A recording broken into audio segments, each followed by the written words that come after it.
Assalamualaikum warahmatullahi wabarakatuh. Perkenalkan, saya Sari Indah Lestari dari Prodi Manajemen. Video ini untuk memenuhi tugas mata kuliah Pendidikan Pancasila dan Kewarganegaraan dengan mampu Fitrah Mulyani SPD MM. Materi yang saya bacakan adalah tentang hak asasi manusia (HAM). Pengertian hak asasi manusia. Hak asasi manusia (HAM) negara Republik Indonesia mengakui dan menjunjung tinggi hak asasi manusia dan kebebasan dasar manusia sebagai hak yang secara kodrat melekat pada dan tidak terpisahkan dari manusia yang harus dilindungi, dihormati dan ditegakkan demi peningkatan martabat kemanusiaan, kesejahteraan, kebahagiaan, dan kecerdasan serta keadilan. Hak asasi manusia dalam pengertian umum adalah hak-hak dasar yang dimiliki setiap pribadi manusia sebagai anugerah Tuhan yang dibawa sejak lahir, ditinjau dari bidang HAM meliputi hak asasi pribadi, personal rights, contoh hak kemerdekaan, hak menyatakan pendapat, hak memeluk agama. 2.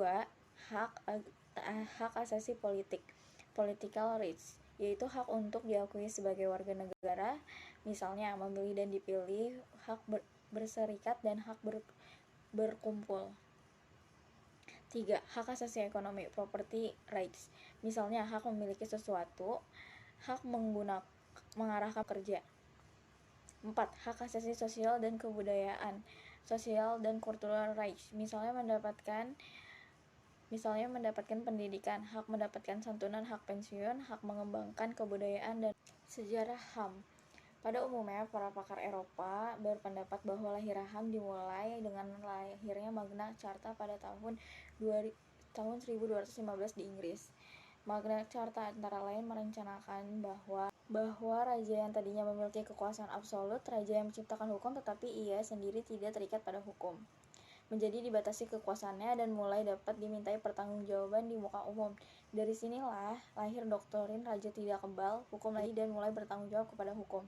Sejak itu mulai dipraktikkan kalau raja melanggar hukum harus diadili dan harus mempertanggungjawabkan kebijaksanaannya kepada hukum dan bertanggung jawab kepada rakyat. Walaupun kekuasaan membuat undang-undang pada masa itu lebih banyak berada di tangan raja, dengan demikian kekuasaan raja mulai dibatasi sebagai embrio lahirnya monarki konstitusional yang berhentikan kuasa raja sebagai simbol belaka. Lahirnya Magna Carta ini kemudian diikuti oleh perkembangan yang lebih konkret dengan lahirnya Bill of Rights di Inggris pada tahun 1689. Pada masa itu mulai timbul Aduldagrium yang intinya adalah bahwa manusia sama di muka hukum. Perkembangan HAM selanjutnya ditandai dengan munculnya The American Declaration of Independence yang lahir paham Rousseau dan Montesquieu. Mulailah dipertegas bahwa manusia adalah merdeka sejak di dalam perut ibunya, sehingga tidaklah logis bila sesudah lahir ia harus dibelenggu.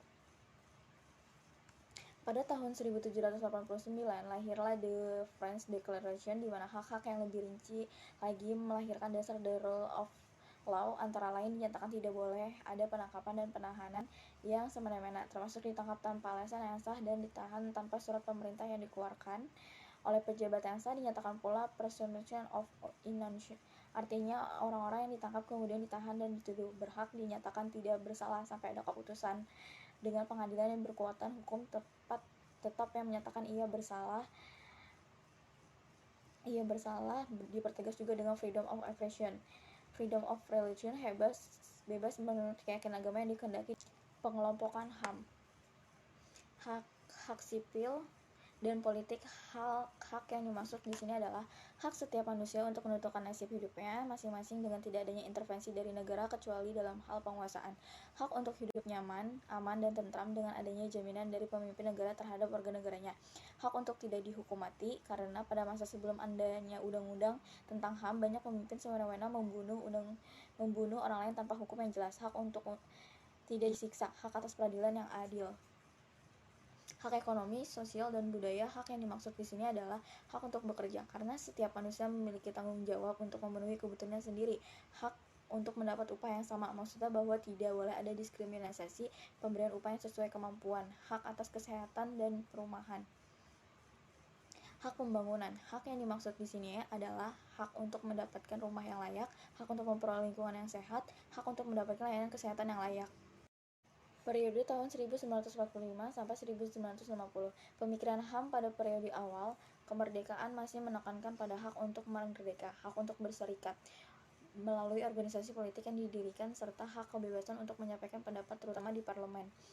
Komitmen terhadap HAM pada periode awal kemerdekaan sebagaimana ditunjukkan tahun Indonesia ditunjukkan dalam maklumat pemerintah tanggal 1 November 1945 yang tertulis dalam buku 30 tahun Indonesia Merdeka, menyatakan sedikit hari lagi kita akan mengadakan pemilihan umum sebagai bukti bahwa kita cita-cita dan dasar kerakyatan yang benar, dasar dan pedoman penghidupan masyarakat dan negara kita. Mungkin sebagian akibat pemilihan itu pemerintah akan berganti dan UUD kita akan disempurnakan menurut kehendak rakyat yang terbanyak. Periode tahun 1950 sampai 1959.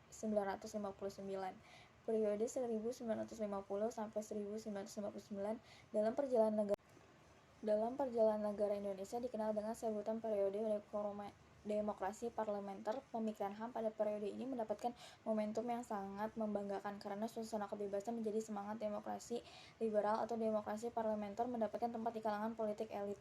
Indikatornya menurut ahli hukum tata negara ini ada 5 aspek. 1. Semakin banyak tumbuh partai-partai politik dengan beragam ideologinya masing-masing. 2. Kebebasan per salah satu pilar demokrasi betul-betul menikmati kebebasannya. 3. Pemilihan umum sebagai pilar lain dari demokrasi yang harus berlangsung dalam suasana kebebasan. 4. Parlemen atau Dewan Perwakilan Rakyat sebagai presentasi dari kedaulatan rakyat menunjukkan kinerja dan kelasnya sebagai wakil rakyat dengan melakukan kontrol yang semakin efektif terhadap eksekutif. 5. Wacana dan pemikiran tentang HAM mendapatkan iklim yang kondusif sejalan dengan tumbuhnya kekuasaan yang memberikan ruang kebebasan. Periode tahun 1959 sampai 1966. Pada periode ini, sistem pemerintahan yang berlaku adalah sistem demokrasi, terpimpin sebagai reaksi penolakan Soekarno terhadap sistem demokrasi parlementer. Pada sistem ini, demokrasi terpimpin, kekuasaan terpusat dan berada di tangan presiden. Akibat dari demokrasi terpimpin, presiden melakukan tindakan konstitusional baik pada tataran substruktur politik maupun dalam tataran infrastruktur politik. Dalam kaitan dengan HAM telah terjadi pemasungan hak asasi manusia, yaitu hak sipil dan hak politik seperti hak untuk berserikat, berkumpul dan mengeluarkan pikiran dengan tulisan. Periode tahun 1996 sampai 1998. Pada masa awal periode ini telah diadakan seminar tentang HAM, salah satunya pada tahun 1967 yang merekomendasikan gagasan tentang perlunya bentuknya HAM, pembentukan komisi dan pengadilan HAM untuk wilayah Asia. Selanjutnya, pada tahun 1968 diadakan dimiliki berimbalan dengan kewajiban-kewajiban dalam hubungan yang timbal balik. Pada sekitaran awal tahun 1970, Indonesia mengalami kemunduran karena HAM tidak lagi dihormati, dilindungi, dan ditegakkan. Sikap pemerintah tercermin dalam ungkapan bahwa HAM adalah pemikiran Barat yang tidak sesuai dengan nilai-nilai luhur budaya bangsa dalam Pancasila. Selain itu, bangsa Indonesia sudah terlebih dahulu mengenal HAM dalam rumusan UUD 1945 yang terlahir lebih dulu dibandingkan Deklarasi Universal HAM. Selain itu, sikap pemerintah ini didasarkan pada isu HAM seringkali digunakan oleh negara-negara Barat untuk memojokkan negara-negara yang seperti halnya Indonesia. Upaya yang dilakukan masyarakat periode 1990-an nampak memperoleh hasil yang menggembirakan karena terjadi pergeseran strategi pemerintah dari represif dan defensif ke strategi akomodatif terhadap tuntutan yang berkaitan dengan penegakan HAM. Komisi ini bertujuan untuk membantu mengembangkan kondisi-kondisi yang kondusif sesuai dengan Pancasila dan UUD 1945. Periode tahun 1998 sampai sekarang. Pergantian pada tahun 1998 berdampak besar pada pemajuan dan perlindungan HAM di Indonesia. Selanjutnya, dilakukan penyusunan peraturan perundang-undangan yang berkaitan dengan pemberlakuan HAM. Strategi penegakan HAM pada periode ini dilakukan melalui 2 tahap, yaitu tahap status penentuan dan tahap penataan aturan secara konsisten. Pada status penentuan telah ditetapkan beberapa ketentuan undang-undang seperti amandemen konstitusi negara, ketetapan MPR, undang-undang, dan peraturan pemerintah dan ketentuan perundang-undangan lainnya. Adapun tahap penataan secara konsisten dilakukan pada masa pemerintahan Presiden Habibie. Tahapan dengan kehormatan dan pemajuan HAM yang dikeluarkan MPR No. SPF MPR 1908 tentang HAM. Konvensi menentangkan penyaksian kejam. Lainnya Konvensi ILO No. 87 tentang kebebasan berserikat dan perlindungan hak untuk berorganisasi. Dengan Kepres lain itu juga direncanakan program rencana aksi nasional HAM pada tanggal 15 Agustus tahun 1908 yang dilaksanakan pada 4 hal sebagai berikut. Terima kasih presentasinya saya bawakan. Terima kasih atas perhatiannya. Wassalamualaikum warahmatullahi wabarakatuh.